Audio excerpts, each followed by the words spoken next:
Friends, the story I'm about to tell you isn't just an event, it's a terrifying truth. It happened to me one night, when I went into an abandoned field. But what I saw there has never left my mind. They say every forest hides its own secrets. And some secrets have the power to change a person forever. The night was colder than I expected when I stepped into the field. A pale moon hung above, its light struggling through drifting mist. The air smelled of wet soil and something faintly metallic, like rust or blood. My flashlight's beam trembled as I moved forward, slicing through the tall grass that brushed against my legs. Every sound felt too close, the faint rustle of leaves, the soft hum of wind. But underneath it all, there was something else. A rhythm. Footsteps. Not mine. I stopped walking and listened. The sound faded instantly, leaving behind only silence so heavy it rang in my ears. My heart began to pound. I turned slowly, sweeping the flashlight behind me. The beam cut across the fog, but nothing was there. Just emptiness. Still, the air felt wrong, as if someone had just stepped out of sight. I whispered, "Hello." My voice sounded strange, swallowed by the mist. No answer came. The only reply was the echo of my own breath. I took another step, crunch, then another, crunch. But this time, after mine, came one more, softer, slower, perfectly timed with my own. A chill climbed up my spine. I turned again. For a second, I thought I saw movement, a shadow slipping between the grass. But when I focused, there was nothing. Only a distant tree line, darker than the night itself. The wind picked up suddenly, cold and sharp, carrying a whisper that I couldn't understand. My flashlight flickered, once, twice, then steadied again. I told myself it was just nerves, just my imagination. But deep down, I could feel it. Something was out there. Something that had been waiting for me to come. And from that moment, I knew the field wasn't empty. It was alive. The end of the field came like the edge of a dream, the tall grass thinning, giving way to a wall of darkness. The forest stood before me, silent and ancient, as though it had been waiting. I hesitated, staring into the black, tangled shadows between the trees. Something in my gut told me not to cross that line. But curiosity is a cruel thing. It whispers louder than fear. I took one step forward, and the world changed. The wind stopped. The crickets went silent. Even my heartbeat seemed to slow, muffled by the weight of the air. The smell of damp earth filled my lungs, mixed with something bitter, like burnt wood and iron. My flashlight's beams stretched weakly across the trunks, showing twisted shapes that looked more like bodies than trees. Every few seconds, I thought I heard a whisper, soft, distant, like a woman's voice humming beneath the soil. "Is someone there?" I asked, my voice trembling. No answer, only the faint echo of my own words bouncing between the trees. Then, from somewhere deeper in the forest, a sound broke the stillness. The faint chime of bells, distant but clear, like something metal swaying in the wind. My pulse quickened. I followed the sound, careful, slow. That's when I saw it. Two glowing eyes, bright yellow, reflecting the beam of my light. A cat sat in the middle of the path, completely black, unmoving. Its eyes followed every tiny motion I made. I called out, "Hey, kitty," but it didn't blink, didn't breathe. The bell stopped. The forest fell into absolute silence again. And for a second, just one, I felt as though the forest itself was holding its breath, watching me through 1,000 unseen eyes. Then, the cat tilted its head, slowly, like it recognized me. The cat didn't move. It just stared, still as stone, its eyes glowing faintly like twin lanterns in the dark. My flashlight trembled in my hand, the beam cutting across the narrow forest path.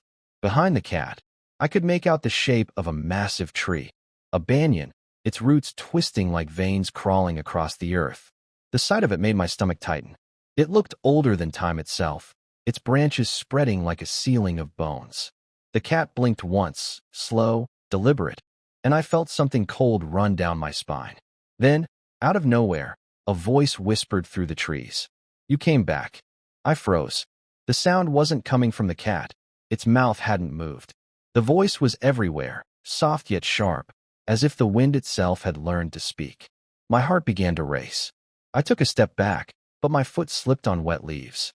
The cat's eyes followed me, unblinking. The flashlight flickered, and for a second, I thought I saw something move beneath the tree, a shadow, crouched low, watching. The banyan's roots looked like hands now, dozens of them, clutching the ground, some half buried in the soil. The air grew heavier, filled with the scent of iron and rot. I could hear faint whispers all around, layered over one another, repeating the same word. Stay, stay, stay. I wanted to run, but my body refused to move. The cat slowly stood, its tail curling like smoke. Its pupils thinned into razor-sharp slits, and the forest seemed to pulse around it.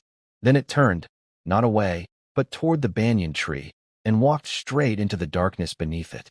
But as it disappeared, I heard that voice again, clearer this time, whispering right beside my ear. Welcome home. The air grew colder the moment the cat vanished beneath the banyan tree.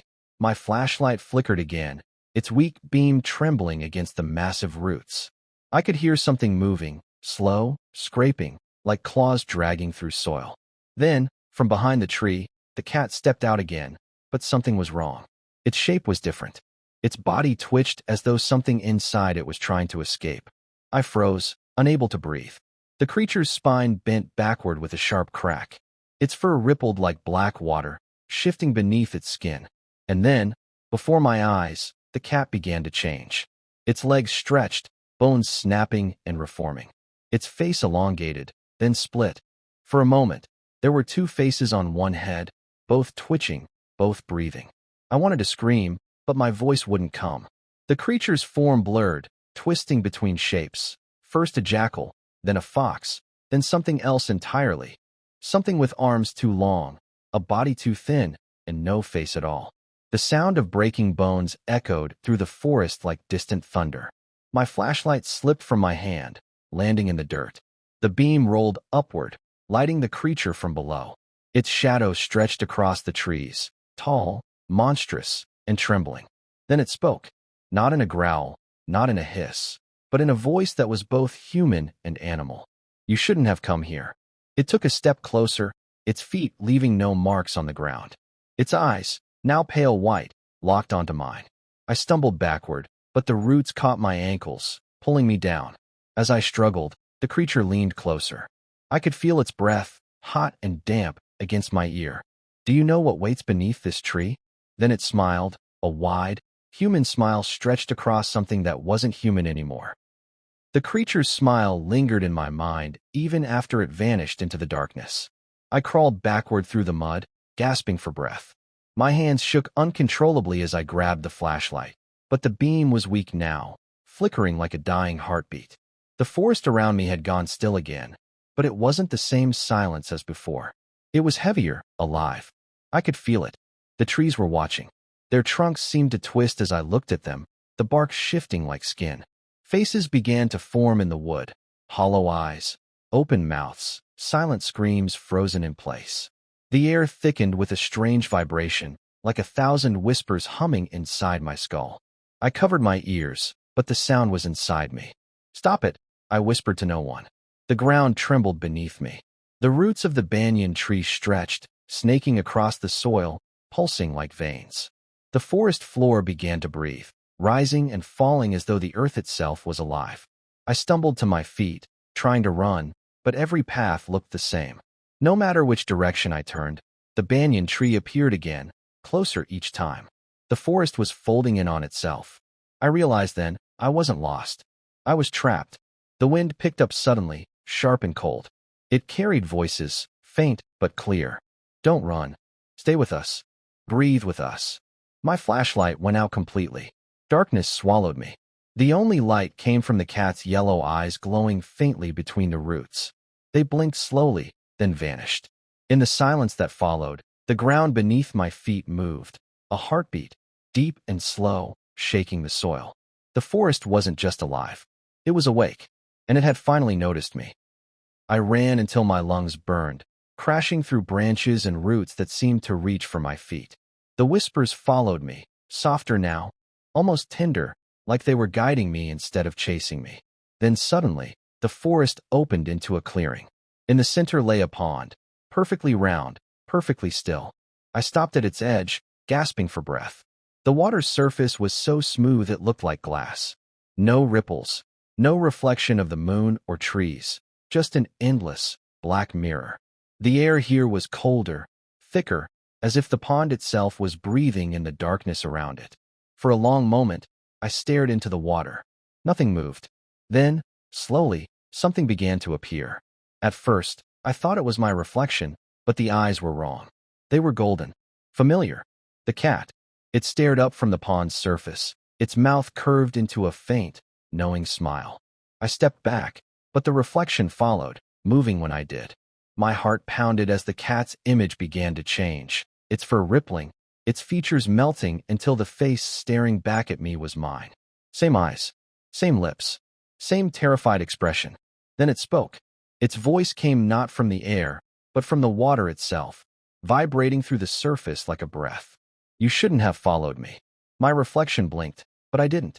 My skin went cold. The pond started to ripple outward, distorting my face into something unrecognizable, twisted, stretched, smiling when I wasn't. I stumbled backward, falling hard against the ground. When I looked again, the pond was calm once more, but the reflection staring up at me was still smiling. And then it winked. That was the moment I realized. The reflection wasn't copying me anymore. It was watching me. I stumbled backward from the pond, my mind spinning.